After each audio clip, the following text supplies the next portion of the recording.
Hi there, welcome to the GridMate Learning Channel. Today, we'll guide you through a comprehensive step-by-step process for efficiently configuring the Quick Link filter. This feature not only enhances users' ability to focus more effectively on relevant content, but it might also include options for auto-refreshing the content or defining specific time intervals for updates.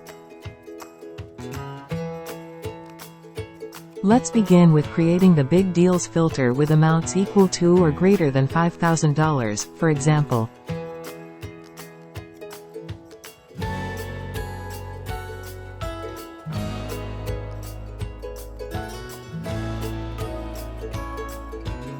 For the second filter, let's name it Contracting Ops and select the proper stages.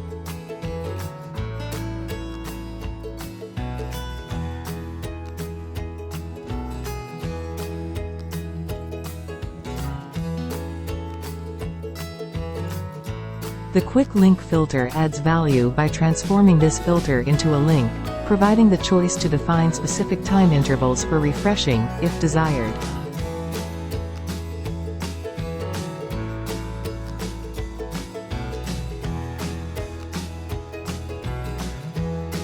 It shows exactly the number of records. Switching between filters is effortless, simply click on the respective link. And also easy to delete. That's it. Thank you for watching.